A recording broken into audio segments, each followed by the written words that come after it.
సత్యమూర్తి గారు, జూన్ 4వ తారీఖు 2024 వాస్తవానికి ఒక రాక్షస పరిపాలనకి స్వస్తి చెప్పిన రోజు. అయితే మే 13వ తారీఖు 2024 ఎలక్షన్స్ జరిగితే దాని ఫలితాలు జూన్ 4వ తారీఖున వచ్చాయి. సో మా అందరికీ వెన్నుపోటు పొడిచాడు జగన్మోహన్ రెడ్డి అని చెప్పి అటు విద్యార్థులు, రైతులు, ప్రజలు, మహిళలు, ఉద్యోగస్తులు, పెట్టుబడిదారులు ప్రతి ఒక్కళ్ళు కూడా ఎవరెవరికి వెన్నుపోటు పొడిచాడంటే రాష్ట్రంలో ఉన్న వారందరికీ అని చెప్పేసి వాళ్ళు చెప్పారు. అయితే ఇంకా బుద్ధిరాని జగన్మోహన్ రెడ్డి ఈరోజు ఒక నిరసన తీసుకొని వెన్నుపోటు దినోత్సవాలని చెప్పేసి అని వైసీపీ తరఫు నిరసన చేస్తున్నారు. దేని గురించి, ఎవరికి, ఏంటి ప్రజలకన్నా అర్థమవుతుందా అంటే ఏం చెప్తారు? ప్రజలకు కాదు, ముందు జగన్మోహన్ రెడ్డికి అర్థమైందా? జగన్మోహన్ రెడ్డి ఫస్ట్ అతనికి అర్థం కావాలి కాన్సెప్ట్ ఏంటి అనేది. కాన్సెప్ట్ ఏంటి, ఏదో ఉద్యమానికి పిలిపించాడు అనుకో. ఉద్యమానికి పిలిపించినప్పుడు మహాత్మా గాంధీ ఉప్పు సత్యాగ్రహానికి పిలిపించాడు. ఎందుకు ఇచ్చాడు? బ్రిటిష్ వాళ్ళు ఉప్పు మీద పన్నేస్తే నువ్వు మా సముద్రంలో మేము ఉప్పు తయారు చేసుకుంటూ నువ్వు పన్నేస్తావేందా అని దండి మార్చి పెట్టి ఉప్పు సత్యాగ్రహం పెట్టారు. మహాత్మా గాంధీకి తెలుసు కాబట్టి ఎందుకు చేస్తున్నాడో తెలుసు కాబట్టి ప్రజలందరికీ కూడా చెప్పాడు, వాళ్ళందరూ కూడా పార్టిసిపేట్ చేశారు. ఇతనికి తెలియదు కదా ఏం చేయాలో. అధికారం ఎందుకు కోల్పోయాను అని ఒక ఇద్దరు ముగ్గురితో కూర్చొని మాట్లాడుకుంటే వాళ్ళు ఏదైనా చెప్తారు. మరీ మితిమీరిన అహంకారంతో ప్రవర్తించావు, దారుణంగా ప్రజల్ని మోసం చేశావు, పొద్దున్న లేచిన దగ్గర నుంచి ఇసుక అమ్ముకోవటం, జే బ్రాండ్ మద్యం అమ్ముకోవటం, వీటి మీద కాన్సన్ట్రేట్ చేశావు. ఇంకొకటి ఉంది మరి మూడోది మర్చిపోయా, రేషన్ బియ్యం తీసి షిప్పులో వేసి పంపించడం, వీటి మీద కాన్సన్ట్రేట్ చేశావు. ప్రజల మీద కాన్సన్ట్రేట్ చేయలేదు. ప్రజలకి ఏ అవసరం ఉంది, ఎట్లా ఉంటుంది, వాళ్ళకి ఏం కావాలి అనే విషయాలని పట్టించుకోకుండా ఎంతసేపటికి జే బ్రాండ్ మద్యం ఎట పుష్ చేయాలి మార్కెట్లోకి, డిస్టిలరీలు ఎట్లా మనం కబ్జా పెట్టాలి. అసలు విచిత్రం ఏంటంటే మామూలుగా జనరల్గా ఎవరైనా ఏం చేస్తారంటే డిస్టిలరీ తీసుకోవాలనుకో, అప్పటి వరకు ఉన్నవాడిని వాడి చేతులు ఏదో పదో పరకో పెట్టి వాడిని ఎలగొట్టి ఆ డిస్టిలరీని తన పేరు మీద రాయించుకుంటారు. జగన్మోహన్ రెడ్డి ఏం చేశాడు తెలుసా? ఇప్పుడు మీ పేరు మీద ఒక డిస్టిలరీ ఉందనుకోండి, మీ చేతిలో 10, 20 పెట్టి మిమ్మల్ని ఎళ్ళగొట్టి తన పేరు మీద రాయించుకోవటం ఒక పద్ధతి.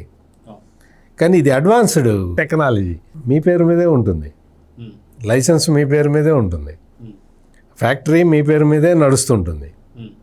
కానీ మిమ్మల్ని ఉండనివ్వరు. అక్కడ మిమ్మల్ని బెదిరించి వెళ్ళగొడతారు, బెదిరిస్తారు. సంపుతాం, ప్రాణాల మీద ఆశ ఉంటే యాజ్ ఇట్ ఈజ్గా ఆ డిస్టిలరీ మాకు వదిలేసి వెళ్ళిపో, మేము నడుపుకుంటాం. దీని అనుకో కుట్ర ఉంది అనుకుంటా సార్. ఎందుకంటే మొత్తం అసలు ఇప్పటివరకు బయటపడుతున్నదంతా ఇదే కదా. అంటే రేపు పొద్దున అక్కడ అక్రమాలు జరిగింది, కేసు ఇప్పుడు నీది కదా, నీ పేరు మీదే ఉంది కదా. కేసు ఎవరి మీద పెట్టాలి? నా మీద పెడతారు. నేను నడిపాను, నిన్ను ఎల్లగొట్టి నేను నడిపాను అనుకో, నాది రికార్డు మీద ఉండదు కదా. అది మోడర్న్ జెన్జీ చీటింగ్ అంటే ఇది. ఓకే, అట్లా చేయటం మీద మొత్తం కాన్సన్ట్రేషన్ పెట్టేసి ఈ మద్యం అమ్ముకోవడం, ఇసుక ఒకరిని తీసుకొచ్చి, ఒక కంపెనీని తీసుకొచ్చి ఆ కంపెనీ వాడికి అప్పగించి వాడు డబ్బులు కట్టాలి గవర్నమెంట్కి. వాడు కట్టడు, కట్టకపోయినా పర్లా మనోడే అని చెప్పటం, అని కట్టకపోయినా వాడిని తవ్వుకొనివ్వటం, ఇటువంటి కార్యక్రమాల మీద కాన్సన్ట్రేట్ చేసి ప్రజలన్నీ ఇగ్నోర్ చేసి ప్రజలకి ఎట్లా అంటే ఒక వెన్నుపోటు. నువ్వేమని చెప్పొచ్చు? ఒక్క ఛాన్స్ ఇవ్వండి, నేను చాలా మా నాన్నని మరిపించే పాలన చేస్తాను. వాళ్ళ నాన్న ఏం చేశాడు అనేది కొంచెం సేపు పక్కన పెడదాం. కబుర్లు చెప్పి నువ్వు అధికారంలోకి వచ్చి 151 సీట్లు ఇస్తే నువ్వు కులం చూడలా, మతం చూడలా, ప్రాంతం చూడలా, పార్టీ చూడలా, అందరిని వేసేసావు. దాంతో ఏమైందంటే ప్రజలందరూ ఒక నిర్ణయానికి వచ్చారు, ఈ దుర్మార్గపు పాలన కంటిన్యూ కావటానికి వీల్లేదు, ఈ దుర్మార్గుణ్ణి సాగనంపాలి.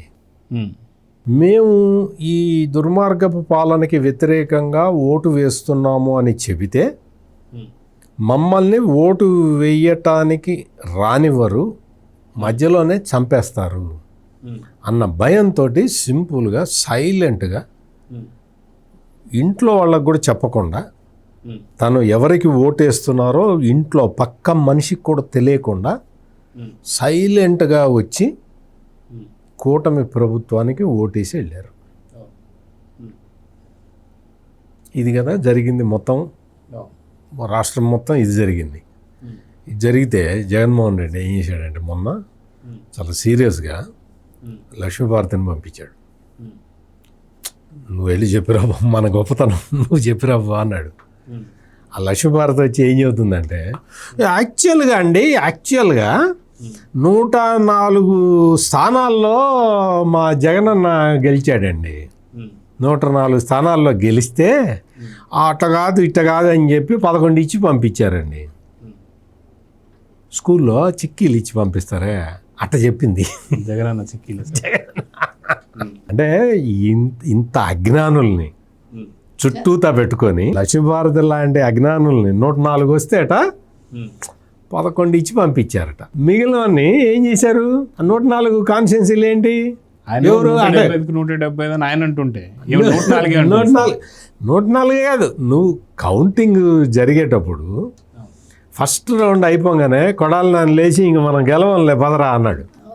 మన కొడాలని వాళ్ళ నేను ఇద్దరు కలిసి వెళ్ళిపోయారు. ఇద్దరు రోజే వెళ్ళిపోయారు. ఆర్కే రోజే అయితే మొత్తం ఓ బొట్టు గిట్టు పెట్టుకొని ఏదో టెంపుల్కి వెళ్ళి పూజలు గీజలు చేసి వచ్చింది. పూజలు చేయాల్సింది దేవుడికి కాదు, ప్రజలకి.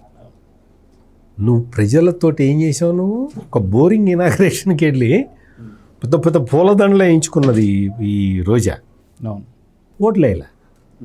ఫస్ట్ రౌండ్ పోస్టల్ బ్యాలెట్ తిప్పంగానే ఒకటి కూడా లేదు మనకి, పోదాం అని వెళ్ళిపోయింది. మరి ఈ లక్ష్మీభారతి 104 నియోజకవర్గాల్లో నగరి లేదా? నీకు గుడివాడ గన్నవరం లేవా?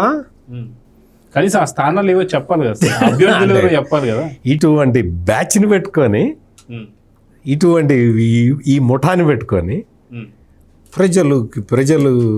ప్రజలకి వెన్నుపోటు పొడిచిన జగన్మోహన్ రెడ్డికి ప్రజలు ఏం చేశారు? ఇట్లా వెన్నులో దిగిన కత్తిని తీసి ముందర పొడిచారు. 151 నుంచి 11కి ఈ జగన్మోహన్ రెడ్డి వచ్చి ఇప్పుడు వచ్చి అరే ఎంతసేపు సూపర్ 6 సూపర్ 7 అంటాడు. ఏమి సూపర్ 6 సూపర్ 7? ఇటువంటి ఈ బ్యాచ్ అంతా వచ్చి ఈ బ్యాచ్ 5 సంవత్సరాలు పరిపాలించిందంటే నిజంగా నాకే ఆశ్చర్యం వేస్తున్నది. Please subscribe to Leo News for more videos.